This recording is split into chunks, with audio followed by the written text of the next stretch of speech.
Innovation na makambo ya mpepo tope aviation na RDC. Compagnie africaine d'aviation CAA na mokuse alela yango minu na nenga kosakana tedi et commandé domaine na ye. Après réception, il y a premier Airbus A330, oyo CAA yaka nango, mikolo eleki, yango nde suki saka masolo, ndi melangai mwana Kongo que CAA a outil lisusu ko bambo la koko na botu, na domaine aérien, avec arrivée P réception, il y a deuxième avion esika Airbus A330. Ah! Airbus A330, deuxième frappe yango yo, ya mokwake na mapate RDC, ya boebon di melangai que mon côté na terrain po ezalana nute et comme les lontimba nanzuzi veut dire mapasa Airbus A330 ba avion ya mokwake ya liboso yaka yango yo bozwa lix ezanango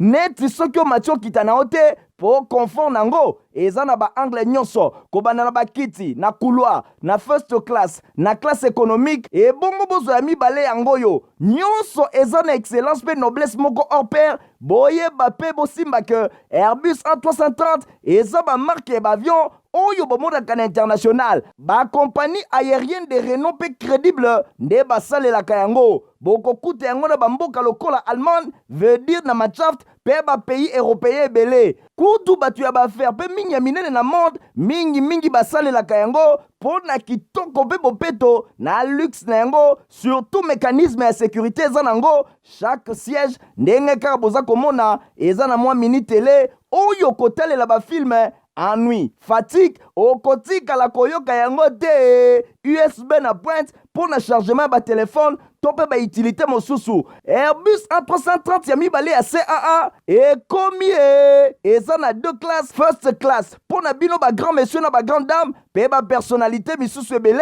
avec 36 sièges classe économique pe ezali pona bino bosalaka bafaire pe bato nyonso ba amoureux ba voyage avec 267 sièges mokoka sala voyage dans ba meilleures conditions ndenge nanu ezala te avec Airbus A330 ya mibale ya CAA avion ya sika oyo uti kokoma ekwei deja na mabele timba na nzuzi lelo mibale moko te na Congo bana Congo pe bapaya basepeli. Ah oui, CAA mfumu na ba innovation deuxième avion Airbus A330 yango ekomi. Mbote pe merci na bilo ndenge boze beli bosa ba télévision na bino pona kolanda info lingala journal ya peuple na peuple bon début de semaine na bota na bino chef de l'état Félix Antoine Tshisekedi Tshilombo azalaki na week-end moko très chargé kula na ville oyo na Congo Brazzaville pe wapi azalaki na tête à tête na président Denis Sassou Nguesso héritier Mapinde Marlin Koutelema masali bino reportage pour vous.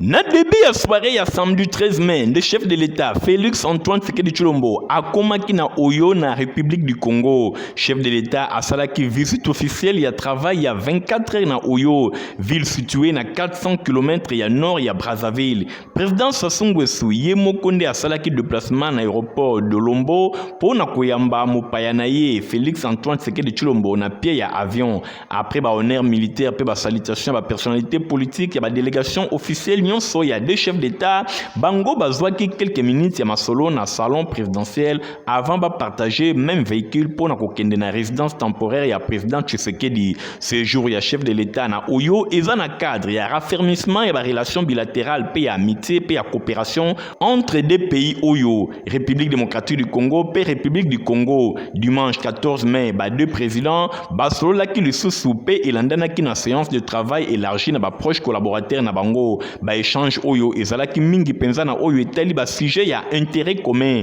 coopération bilatérale pe situation sécuritaire na est ya République démocratique du Congo. Président de la République Félix Antoine Tshisekedi Tshilombo azongaki na Kinshasa dimanche après-midi. Na masolo etali primature que Premier ministre Jean-Michel Samaye asalaki entretien kuna na primature na délégation ya Bin Ida na groupe ya Banque mondiale na dination na pesi bino ba détail. Nabobimine na audience oyo Albert Zefak, directeur ya ba opération pour la République démocratique du Congo, Angola, Burundi, Sao Tome pe prince atalisaki boye ndenge ayaki s'entretenir na premier ministre epai wapi babandaki nanu na ko-exprimer bacondoléance na bango na peuple congolais mpona batriste événement oyo ezali kosalema kuna na este ya république démocratique du Congo pe lisusu baéboulement oyo ebomi plus de 400 congolais exprimer condoléances na bango kasi apporter soutien pe aide na bango ya réagir extrêmement vite na situation ya catastrophe oyo kuna discuter na premier ministre Jean-Michel Sama Lukonde Kenge pona poursuivre pe approfondir réforme oyo ezali initié pona bien na cadre ya appui budgétaire ya Banque mondiale pe na cadre ya programme ya développement ya Congo kuna bazali très fier ya supporter pe bénéficier kaka ndenge boyebi BM ayebi kaka ndenge boyebi ke BM auti connaître augmentation moko assez forte ya portefeuille na bango epai wapi ezali na montant ya 8 milliards de dollars américains oyo ezali na kati ya portefeuille na bango pona supporter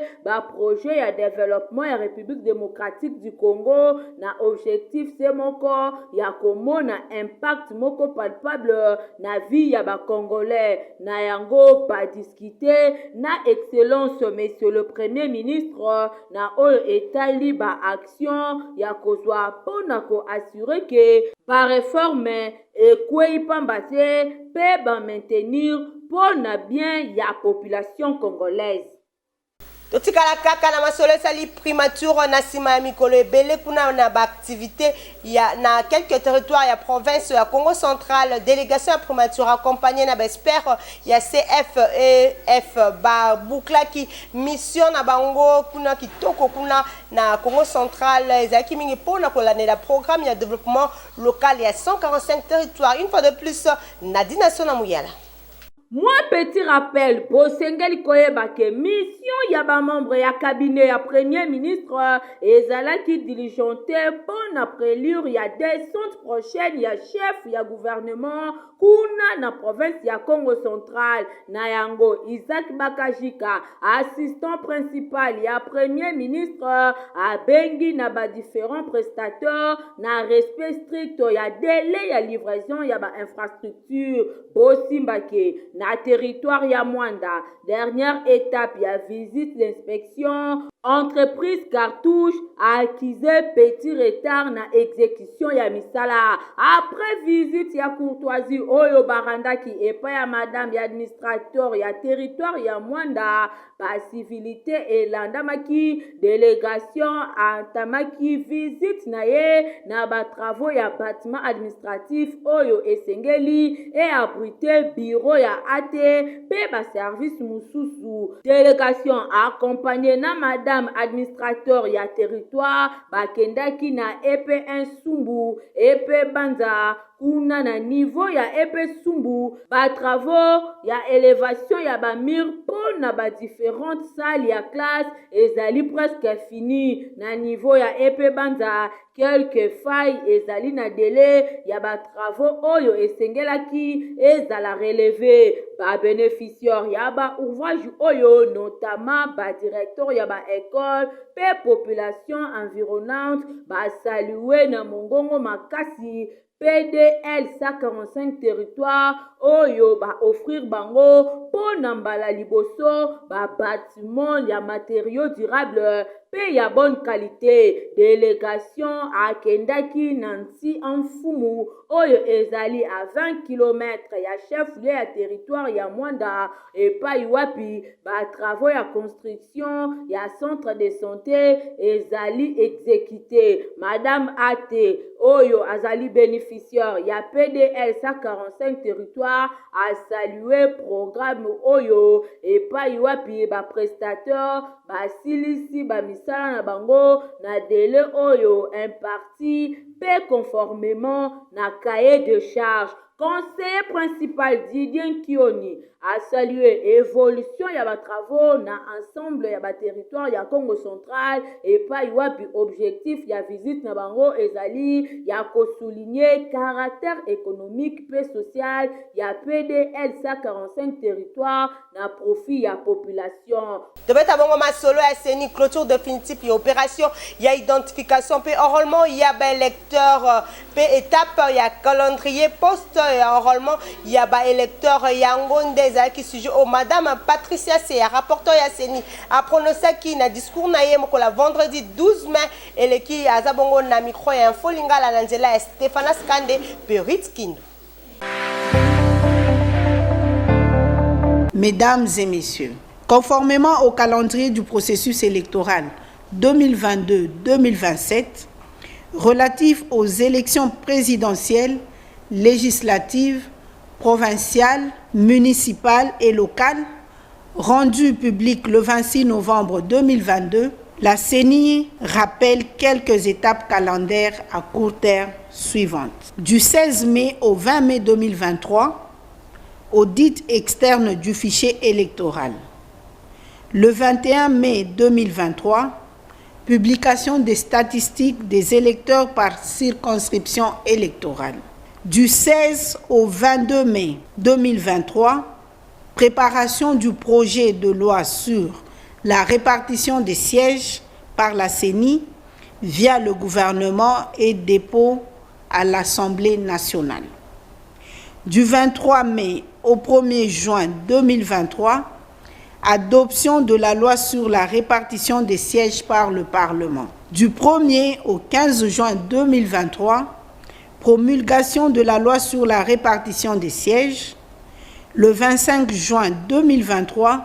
convocation de l'électorat pour la députation nationale. Ndenge bukogi ko constater compteur pour la élection et bandi ko compter kota la calendrier malamu etikali kaka na 45 jours pour la convocation électorale na députation nationale et lingi koloba ke tango ekoki pour na ba parti politique ba mouvement politique nyonso ba potentiel candidat pe candidate indépendant ba sangisa déjà ba élément o yesengeli na ba dossier na bango seni azali ko bongama pour na ko organiser ba élection générale na décembre 2023 ndenge ezali fixé na calendrier électoral la muka na pongi. Comme vous pouvez le constater,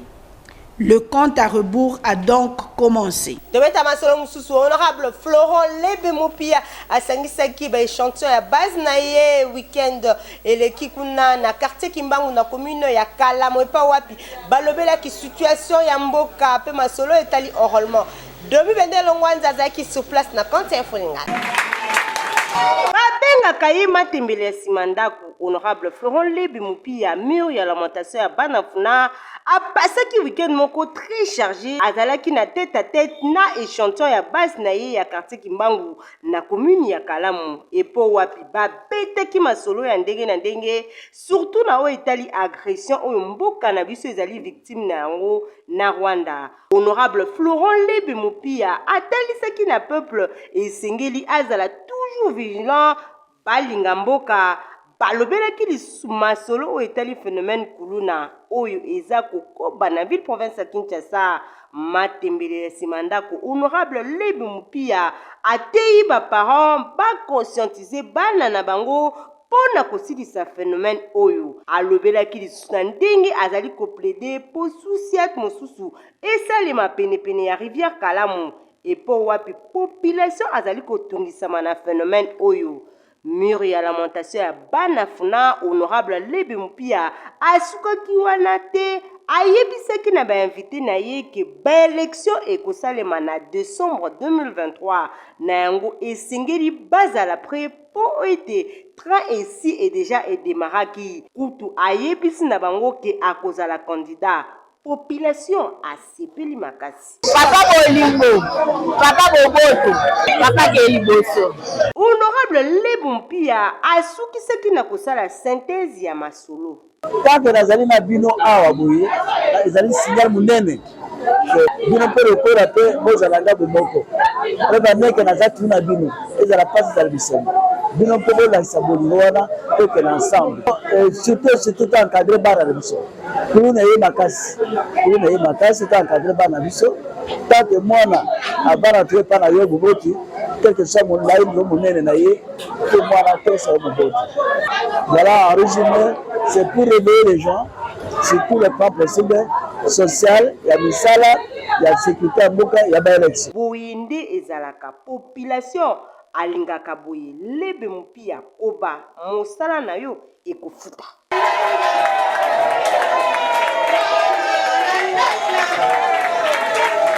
Parti politique Rassemblement pour une nouvelle société. Basala qui point de presse week-end eleki na banque du son kuna na commune ya Bandalungwa et pas wapi balobela qui en jeu de leur héritier mapindemi Christian Kangebeni bazaki wana sur place.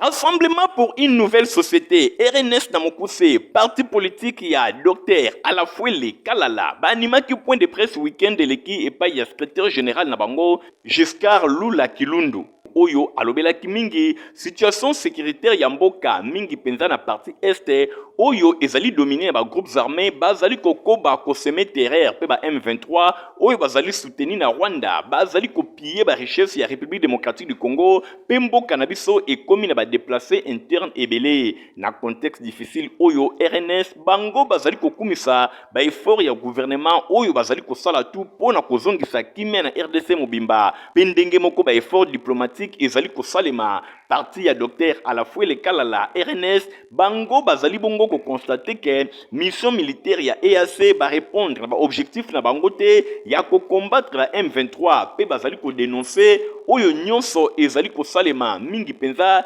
désignation unilatérale ya général Kenyan oyo abandé ko diriger ba opération et pas ya Kenya yemoko pe basengi na gouvernement a renouveler mandat militaire ya EACT bazali ko encourager bilingi répondre na appel ya chef de l'État Félix Antoine Tshisekedi Tshilombo oyo azali ko senga na bango ba kota ebele na armée pe na ba service ya sécurité pona ko défendre mboka pona dossier oyo etali adhésion ya RNS na Union sacrée de la nation ezali bongo RNS bango ba remarquer que chef de l'État Félix Antoine Tshisekedi Tshilombo aza na vision pour le développement ya RDC et singeli ko soutenir ye pambate bango balobi ke chef de l'État asali mingi oyo nyonso a prometaki na campagne électorale na ye ba kasho ya ANR ezali ya kokanga pe misala ebele ezali kosalema liberté d'expression et monani sur le plan social bango bakumisi amélioration ya salaire pe gratuité ya enseignement makambo ezali vraiment ebele oyo epoussé RNS baye bana kokota na union sacrée nde na suka ezalaki jeu ya question pe réponse et pa wapi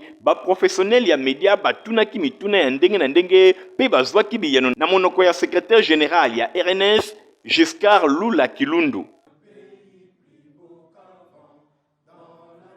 Alliance des actions pour le développement du Congo, AADC Namokuse, Bazala qui est vraiment présent dans le stade de martyrs et pas wapi mobilisation Zalaki Makasi, la sortie officielle il y a Union sacrée et pas wapi Mwanamboka, Mutomboka Bamba Noël, Oazeli Bongo vice-président, il y a interfédéral il y a AADC Moamba Yende Amema qui délégation héritier Mapindemi Azakan.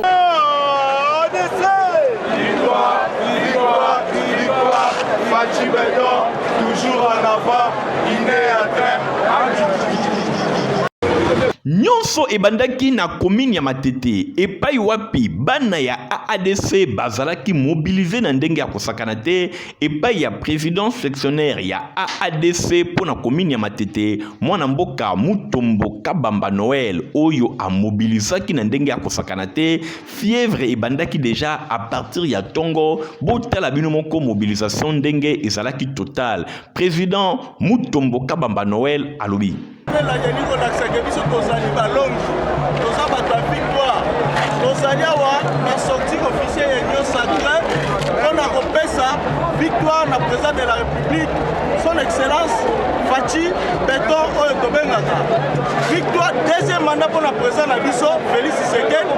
mpe victoire na mama Adèle autorité morale ya AADC na nsima ya kolongwa commune ya Matete destination ezalaki bongo stade de martyr de la Pentecôte epai wapi ba drapeau ya AADC epepaki na ndenge ya kosakana te AADC ya autorité morale Adel Kabena oyo azali wana wana pour na ko diriger parti na ndenge ya malamu boy destination na stade de martyr de la Pentecôte ezalaki pour na ko assister na sortie officielle ya plateforme électorale ya chef de l'État Félix Antoine Tshisekedi Tshilombo Union sacrée de la nation boy ba regroupement pe ba parti politique ya ndenge na ndenge ba tondaki na stade de martyr kasi ba drapeau ya AADCP ezalaki vraiment visible botala bino moko ndenge président sectionnaire ya commune ya Matete pour na compte ya AADC Mutombo Kabamba Noël azali kotambola ezali ebele penza bana ya ADC baye bazwami na parti esalami na mama Adel Kabena Mwauka oyo azali sema ya mokonzi ya mboka po ete ye azali kaka makila ya monoko te pe azali makila ya motema osimbaki na nsima milulu esilaka te esili nyonso elekaki bongo kitoko bamembre baparti baregroupement nyonso ya plateforme Union Sacrée batelemi balobi esengeli basoutenir chef de l'État Félix Antoine Tshisekedi Tshilombo po na kopesa ye deuxième mandat na élection ya décembre 2023 et kosuka kaka na chef de l'État te kasi balobi chef de l'État esengeli azwa majorité moko écrasante na tina wana ezali kosenga mobilisation esalema na ndenge ya makasi pona oyo eteli mobilisation bobo sanate AADC oyo ya autorité morale Adel Kabena batelemi balobi bango toujours pene ya chef de l'État. Honorable Néron Mbungu a participé qui dimanche 14 mai na culte d'action de grâce au esalema ki na aumônerie protestante au ezomingi pendant la commune ya Matete po wapi amemaki pe contribution na ye pona kotonga etonga oyo esalaki incendie mikolo uti koleka héritier mapinde mi badeta. Honorable Néron Mbungu akendaki bongo na église aumônerie protestante oyo ezwami na commune ya Matete mingi penza na quartier Vitamine balobi moninga malamu bayebaka ye na tango ya pasi. Honorable Néron Mbungu ayokaki ke église oyo ekonetraki incendie mikolo eleki na tina wana akendaki na culte ya dimanche 14 mai azalaki ye moko te na délégation na ye tomonaki honorable député national Petronel Mbumba pe député provincial Daniel Kampata bango ba accompagnaki honorable Néron Mbungu asukaki wana te mwana ye Bobo Mbungu bazalaki wana bosimba ke prédication ya mokolo eteyamaki epai ya pasteur Tangi na mokande ya Genèse chapitre 22 verset 1 tuna verset 11 alobelaki pe Exode chapitre 35 verset 21 à 22 pe mot de circonstance etangamaki na maître Simon Baikula présentation ya ba invité et pesamaki epai ya révérend Furukwa oyo azali pasteur titulaire bosimba ke ba pesaki honorable Néron Mbungu maloba ye alekaki mbala moko aremetaki don ya 200 tol epai ya église pour na kotalisa contribution na ye molonga na ye mama Regine ye pe asukaki wana te apesaki don ya pièce epai ya ba mama oyo ya église oyo esengo ezalaki makasi pamba te balobaki mama ye nzale seli ba fidèle ba sepelaki makasi pe honorable Néron Mbungu a signalaki bango ye akozala candidat député provincial pe mwana ye Bobo Mbungu ye akozala bongo candidat na députation nationale bosimba ke Bobo Mbungu ye pe azwaki maloba pour na ko remettre 50 sacs ya ciment pour la construction ya église oyo na mbala moko basambelaki pour na honorable Néron Mbungu et longo na mwana ye Bobo Mbungu surprise ezalaki détail boye église et remetaki 25 litres ya carburant et pas ya honorable Néron Mbungu oyo ezalaki surprise moko ya makasi pe prière de clôture et salemaki et pas ya honorable Néron Mbungu bongo na suka révérend Furukwa oyo azali pasteur titulaire a pesaki ba impression na ye message ezalika que bandimba yeba que moninga malamu bayeba ke na tango na pasi toza na pasi ye asungi biso yende moninga na biso yende moninga na biso ezali bolingo ya côté moko te tango ya asungi biso ye pe na tango ya pasi il faut to sungana mais bolingo yango ezaka na tango ya pasi te na bisengo na nyoso ya amona kati na biso pe esenge total sa bolingo na biso bosimba ke na suka ya culte visite guidée et salemaki epai wapi honorable Néron Mbungu elongo na délégation na ye mobimba batambolaki mpona kotala église mobimba pe koyeba misala nyonso oyo esengeli esalema.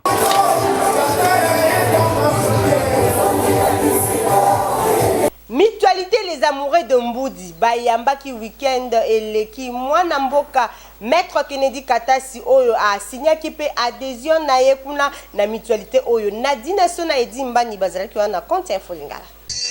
Journée ezalaki très chargée pour na mwana mboka Kennedy Katasi, l'homme du Saint-Esprit likolo nango 3 quarts oyo akendaki kuna na Mbudi na commune ya Mongafula epai wapi bana les amoureux de Mbudi bayambaki kitoko kaka ndenge bozali komona bandeko structure oyo les amoureux de Mbudi bango bamipesa na bango souci ya kosokipaka na ba jeune pe assistance humaine pour na l'homme du Saint-Esprit exercice oyo ezalaki penza noble pambate akendaki considéré officiellement comme membre effectif pe d'honneur na mutualité oyo kozwa na ye maloba liboso ya etuluku ya bato oyo l'homme du Saint-Esprit Maître Kennedy Katasi Kiala asololaki na bango kitoko ndenge papa asololaka na bana na ye kuna ayebisaki bango dolenge nini bakoki ko se prendre en charge pe kobunda po Congo ekende liboso oyo esengeli na moto azwa conscience na nzela ya ko encadrer kabana pe koyeba kosala misala ya malamu nzinga na ye wana nde changement ya mboka ekosalema kitoko boyoki structure oyo les amoureux de Mbudi bango vivaka kaka na ba cotisation ya ba membre na bango à travers réunion oyo bazalaka nango chaque dimanche lokola ba monaki ba action kitoko oyo Maître Kennedy Katasi asalaki mikoleleki na secteur wana nde bayebi solo na kopona ye lokola membre d'honneur na bango. Oui, en fait, lelo tozala na habitude ya organiser réunion na biso ya association na biso les amoureux de Mbudi. Nasi assisté plusieurs fois na ba événement ya Maître Kennedy Katasi. Du côté social, vraiment, na moni ba réalisation na e eza tellement nombreux et que ton pensée na structure na biso kotine de la invitation parce que biso structure na biso eza beaucoup plus na caractère social. Les amoureux de Mbudi eza structure moko ya monene oyo defendaka Mbudi mobimba et natalaki ba objectif na bango na makambo na sala réseau tan mbola lolenge moko nde yango wana moko lelo na yaki vraiment pour na ko adhérer officiellement comme membre actif. Na masolo tali religion bosimba ke sœur Glody Bebali a salaki week-end et qui sortie officielle de l'album na ye live fidèle oyo eza kosenga la bato nyonso basomba album oyo ya kitoko Nadine Sona edi mbani bapesi bino ba précision. Je t'aime Seigneur. Tes bontés sont éternelles. Levi fidèle nde ezali mobange na palaki oyo moyembi na nkolo Glody Bebali bakiselaka ye ange de l'Éternel atieli bana na nzambe na marché ya baloyembo na kati na yango bokokuta banzembo ya kitoko etondi kuna meke mpo na lokumu pe kembo ezonga kaka epai na nzambe ndakisa ya nzembo lokola Dieu demeure fidèle bolanda yango na bokebi penza.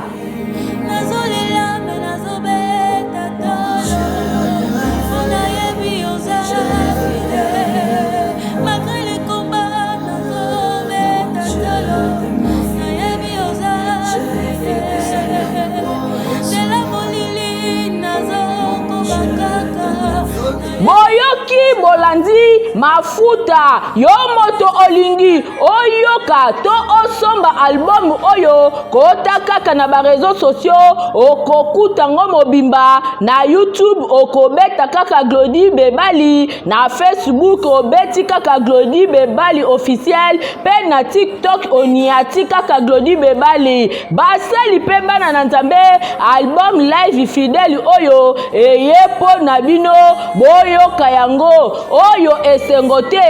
esengo.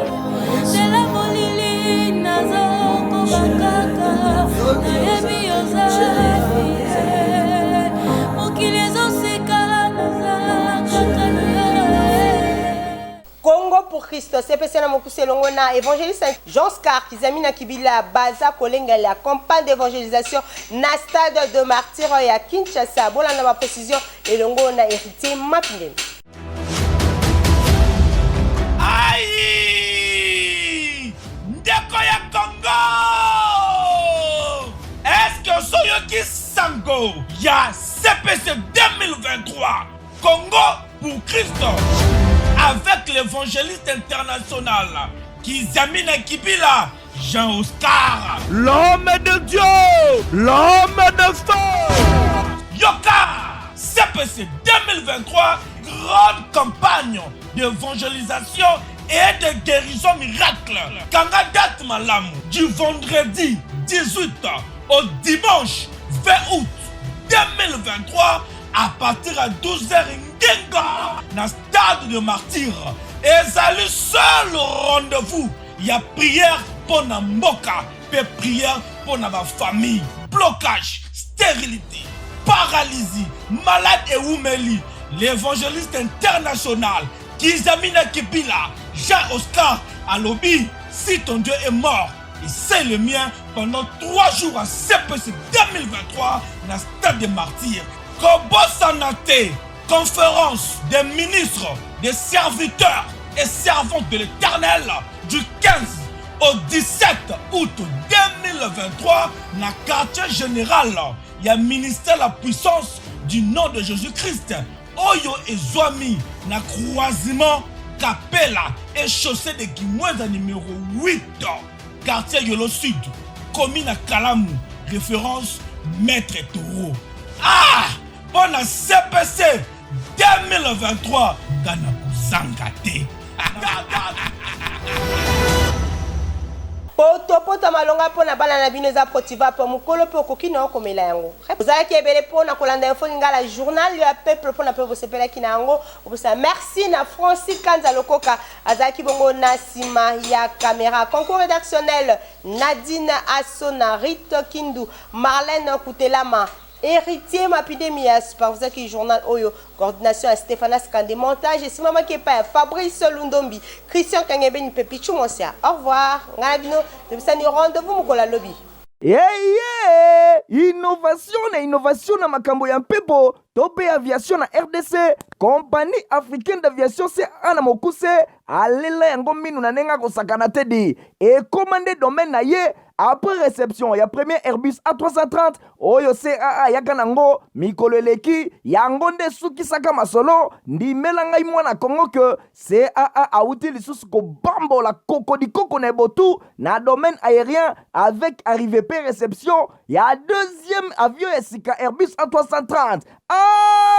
Airbus A330 deuxième frappe yango yo ya mokwake na mapate RDC ya boebondi melangai que mon côté na terrain po ezala nanu te et comme il est lontimba na nzuzi veut dire mapasa Airbus A330 ba avion ya mokwake ya liboso yaka yango yo bozwa lix eza nango neti soki omatio kita na ote po confort nango eza na ba angle nyonso kobana na bakiti na couloir na first class na classe économique et bongo bozo ya mibale yango yo nyonso eza na excellence pe noblesse moko hors pair boyeba pe bosimba que Airbus A330 eza ba marque ba avion oyo bomodaka na international ba compagnie aérienne de renom pe crédible nde basalelaka yango bokokuta yango na bamboka lokola Allemagne veut dire na machaft pe ba pays européen ebele kutu batu ya baaffaire pe mingi ya minene na monde mingi basalelaka yango po na kitoko pe bopeto na luxe na yango surtout mécanisme ya sécurité eza nango chaque siège ndenge kaka boza komona eza na mwa mini télé oyo kotalela bafilme ennui, fatigue, okotika koyoka yango te USB na pointe pour le chargement ba téléphone tope ba utilité mosusu Airbus A330 ya mibale ya CAA et combien eza na deux classes first class pour na bino ba grand monsieur na ba grande dame pe ba personnalité misusu ebele avec 36 sièges classe économique pe ezali pour na bino bosalaka ba faire pe bato nyonso ba amoureux ba voyage avec 267 sièges mokoka sala voyage dans ba meilleures conditions ndenge nanu ezala te avec Airbus A330 ya mibale ya CAA avion ya sika oyo uti kokoma ekwei deja na mabele ntimba na nzuzi lelo mibale moko te na Congo. Bana Congo pe bapaya basepeli. Ah oui, CAA mfumu na ba innovation, deuxième avion Airbus A330 yango ekomi.